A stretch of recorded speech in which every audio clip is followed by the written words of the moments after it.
Émission spéciale Noël en direct depuis la station de Pradely-Somman en Haute-Savoie.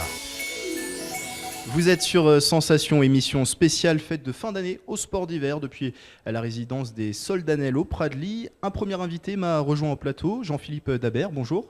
Bonjour. Vous êtes le directeur de la station Pradely-Somman et toujours également avec moi au plateau Raja Kitou, notre journaliste qui pourra intervenir dans cette interview si elle le souhaite. Déjà, rappelons cette station Pradely-Somman, sa particularité, c'est qu'elle s'étend sur deux côtés, elle se répartit sur deux versants. C'est ça, exactement. Donc cette station Pradely-Somman se situe déjà à une quarantaine de minutes à peu près de Genève. Une petite heure d'Annecy. Donc déjà au niveau géographique, on est très proche de deux grandes agglomérations, donc à la fois suisse et au savoyarde. Et puis ensuite, au niveau des particularités, effectivement, nous avons deux plateaux, un plateau sur le secteur du Pradely et un plateau sur Somman, donc qui sont des plateaux idéaux pour la pratique du ski de fond. Et puis après ça, on a un sommet qui est le Haut Fleury, qui nous permet d'accéder via les pistes de ski alpin et les remontées mécaniques, donc accéder à une altitude de 2000 mètres, alors que les plateaux se situent plutôt en moyenne aux alentours des 1400-1450 mètres. Alors deux plateaux, mais également une différence sur la clientèle. Il y a une clientèle différente au Pradely et à Somman. On est plus sur du séjour de vacances au Pradely et plus sur des habitués, des habitants de la région côté Somman.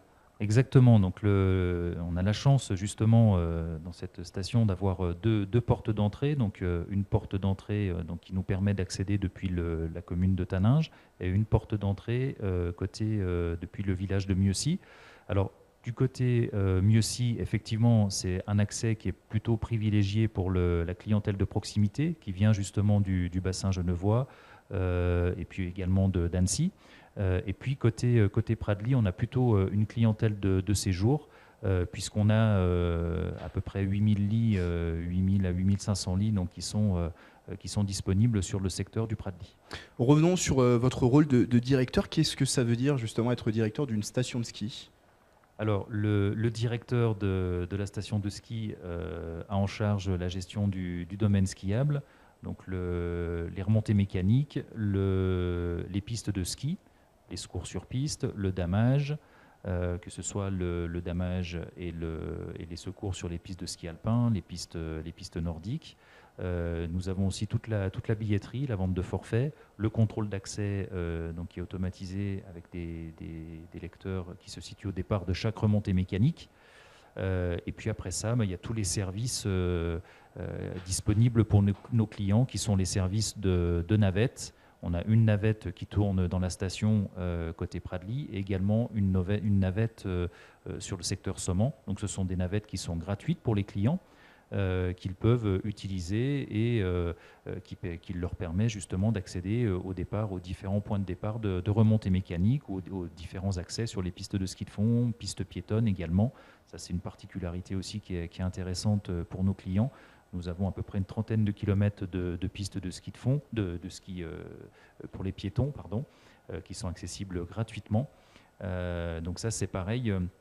Je dirais que la particularité aussi dans notre station, c'est d'avoir ces pistes piétonnes qui vont croiser les pistes de ski de fond, croiser les pistes de ski alpin. Donc les gens qui ne pratiquent pas le ski, justement, ils peuvent se déplacer à pied et puis se donner rendez-vous avec des amis ou avec leur famille sur les pistes de ski alpin et les pistes de ski de fond. Donc c'est très agréable pour eux. Alors on est en tout début de saison d'hiver. Comment elle s'annonce cette saison ? Alors, elle s'annonce plutôt bien. Nous avons fait pas mal de travaux d'aménagement. Je pense qu'on y viendra par la suite. On a fait pas mal de travaux d'aménagement justement à destination de nos clients pour justement favoriser la pratique du ski. Il y a aussi beaucoup d'activités. Ça, vous aurez peut-être l'occasion d'y revenir aussi avec d'autres... avec peut-être Laurence Girard. Tous les jours, on reçoit des membres de l'Office de tourisme, des animateurs. Voilà, donc on vous donnera le programme détaillé de toutes les animations et tous les événements, parce qu'il y en a quand même un certain nombre sur la station. Voilà. Alors, vous l'avez... Raja, peut-être, oui, une Oui, question. peut-être une question. J'aimerais savoir s'il y a éventuellement des nouveautés cette année, si vous organisez des événements que vous n'avez encore jamais organisés. Alors, on organise beaucoup d'événements.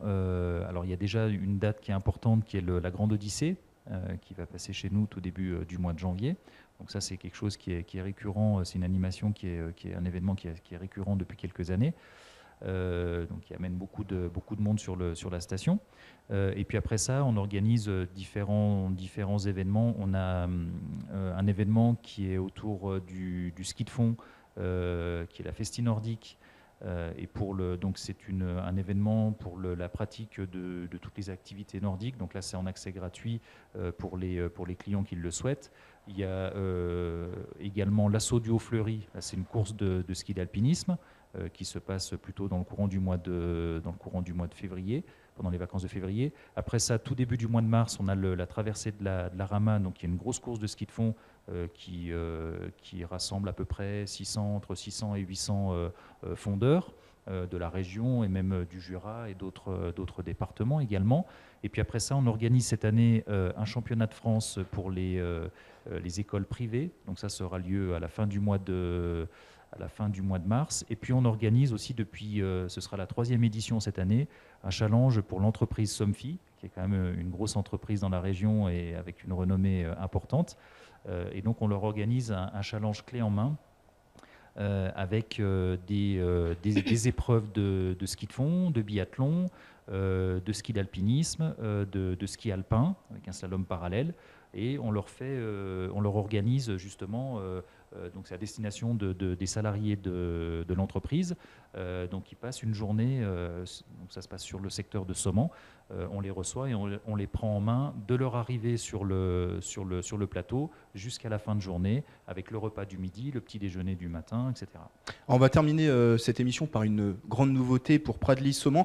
La station a investi dans de la neige de culture, 60 nouveaux enneigeurs qui vont venir garnir les pistes. C'était primordial pour la survie de la station, ce projet ?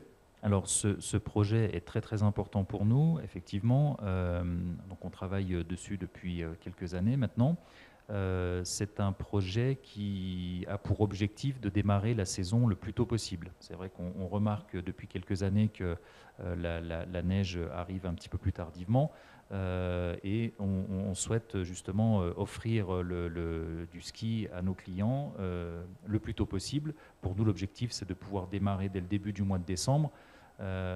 Pour la clientèle locale, c'est vrai qu'à cette période, à partir de début décembre, les locaux ont rangé leurs vélos, ils ne peuvent plus faire d'activités sur le bas, dans les vallées, donc ils sont, et en plus en altitude, on a plutôt des bonnes conditions, alors que sur le bas, on va avoir des conditions avec du brouillard, etc. C'est un petit peu gris, c'est triste, donc on voudrait que justement les clients puissent venir en altitude, profiter du soleil, parce qu'il y a quand même des belles journées à cette période, et profiter du ski. Donc c'était un projet en tout cas qui était important et qui va se dérouler encore sur plusieurs années.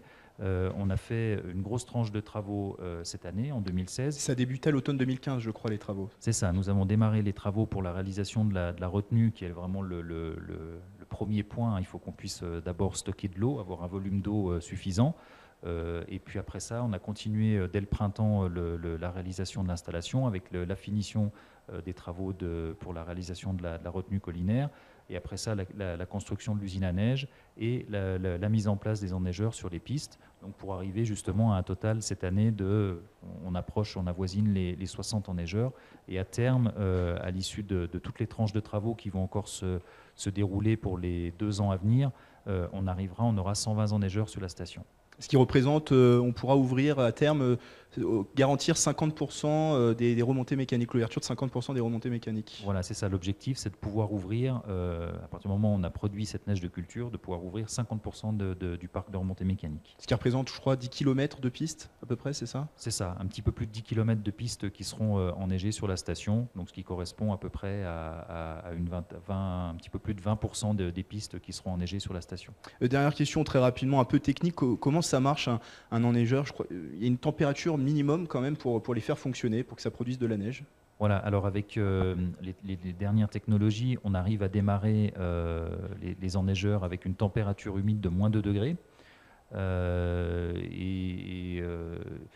ce qui n'était pas le cas. Enfin, voilà, le système a nettement évolué là, ces dernières années, donc on arrive maintenant à produire de la neige à partir de moins 2 degrés. Et puis après ça, il y a différentes technologies. Une technologie avec des enneigeurs sur perche ou des enneigeurs ventilateurs qui aussi permettent, en fonction de la configuration de la piste, voilà, on va positionner tel ou tel enneigeur en fonction de la configuration de la piste.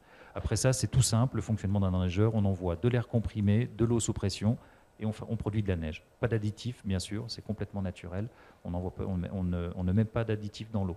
C'est totalement naturel. Merci Jean-Philippe Dabert d'avoir été avec nous. Voilà, merci à vous, merci pour l'accueil. Je le rappelle, vous êtes le directeur de la station Pradly-Soman. Une interview à retrouver bien sûr en podcast audio et vidéo sur sensationalpes.fr. Courte pause musicale, on se retrouve dans quelques instants. À tout de suite sur Sensation. Émission spéciale Noël en direct depuis la station de Pradly-Soman en Haute-Savoie.